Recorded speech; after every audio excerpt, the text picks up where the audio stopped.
আচ্ছা, অহংকার করার আমাদের আছে কি বলেন তো? কিছুই নেই। আল্লাহ বলে ওয়া খুলিকাল ইনসানু দাঈফা, তোমাদেরকে আমি দুর্বল করে তৈরি করছি। আমরা দুর্বল, শুধু দুর্বল না, দুর্বলের ঘরের দুর্বল। আমার বাপ ছিল দুর্বল, আমার দাদা ছিল দুর্বল, আমরা 14 গোষ্ঠী কি? হাল আতা আলাল ইনসানি হিনুম মিনাদ দাহরি লাম ইয়াকুন শাইআম মাযকুরা। আল্লাহ বলেন একটা সময় ছিল উল্লেখ করার মতো তোমার কিছুই ছিল না। আজকে তো এত লম্বা চোরা মানুষ, আমরা কিছুই ছিলাম না। আমার বর্তমানে বয়স চলে 36, 37। তা আজ থেকে 37 বছর আগে আমি কি ছিলাম? আমার অস্তিত্বই ছিল না। আমার কোনো নাম ছিল না, আমার কোনো গ্রাম ছিল না, আমার কোনো অ্যাড্রেস ছিল না, আমার কোনো পরিচিতি ছিল না। আজ থেকে আরো 37 বছর পরে একটু খেয়াল করেন তো, এখন তো 37, আরো 37 ধরেন বাঁচলাম। এরপরে আমি দুনিয়া, দুনিয়া থাকবে কিন্তু আমি নাই। আজকে কার জন্য আটকে আছে দুনিয়ার কাজ বলেন তো? আপনার দাদার জন্য? আপনার নানার জন্য? তো আপনাকে লাগে কেন? আপনাকে লাগে? লাগে না তো আমাকে। আমি দুনিয়া, একদিন কিছুই ছিলাম না। আল্লাহ বলেন হাল আতা আলাল ইনসানি হিনুম মিনাদ দাহরি লাম ইয়াকুন শাইআম মাযকুরা। তুমি কিছু ছিলা, একটা সময় কিছুই ছিলা না, উল্লেখ করার মতো তুমি কিছুই ছিলা না। অস্তিত্বহীনের জগৎ থেকে তোমাকে আমি অস্তিত্ব আনলাম। তোমার বাবার পৃষ্ঠদেশ থেকে তোমার মায়ের গর্ভাশয়ে আমি তোমাকে ফেললাম। সেখানে আমি আল্লাহ তোমাকে একটু একটু করে তিলে তিলে বড় করলাম।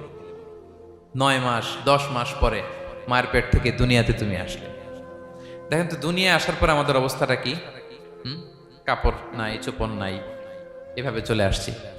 আসার পরে কেউ যদি মুখে খাবার তুলে দেয় তাইলে খাইতে পারি, হ্যাঁ? তাও লিকুইড খাবার, এদিক দিয়ে দিলে এদিক দিয়ে পড়ে যায়, খালি মুছতে হয়। মেহমান একজন এসে আদর করে কোলে নিচে পেশাব করে দিছি ভরাইয়া, আছে না নাই? হয়েছে না, হয়েছে না এরকম? আদর করে একটা কোলে নিছেন, এখনই না ডায়াপার আসছে মিয়া। আজ থেকে 10 বছর আগে এগুলো ছিল নাকি?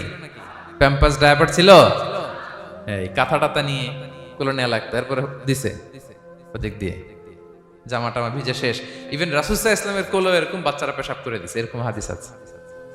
আদর করে মায়েরা বাবারা আসলেই তো তার বাচ্চাকে রাসূল সাল্লাল্লাহু আলাইহি ওয়াসাল্লাম কোলে দিতেন, পেশাব করে দিতেন। তো কার কোলে উঠছে এটাও জানি না, পেশাব করে ভরাই দিচ্ছে। পেশাব পায়খানা করে 6 লাভ। লিকুইড দিলে খেতে পারি, শক্ত কিছু খেতে পারি না। এই তো আমি, এই তো আমার ক্ষমতা। একজন যে বললেন ক্ষমতার অহংকার, এই তো ক্ষমতাটা তো এতটুকু। এরপরে যখন জোয়ান হয়েছে, এখন তো জোয়ান, এখানে একটা ভূমিকম্প হইলে কি অবস্থা হবে বলেন তো জোয়ানদের? হ্যাঁ, কাঁপতে কাঁপতে সব শেষ। একটা ভূমিকম্প, একটা তুফান হলে ওটার বিরুদ্ধে দাঁড়াতে পারি না। একটা তুফান, রাস্তায় টায়ার পাংচার হলে লাফ দিয়ে উঠি। ক্ষমতা আমার, আমার নাকি ক্ষমতার অহংকার। কি দুর্বল আমরা, হ্যাঁ?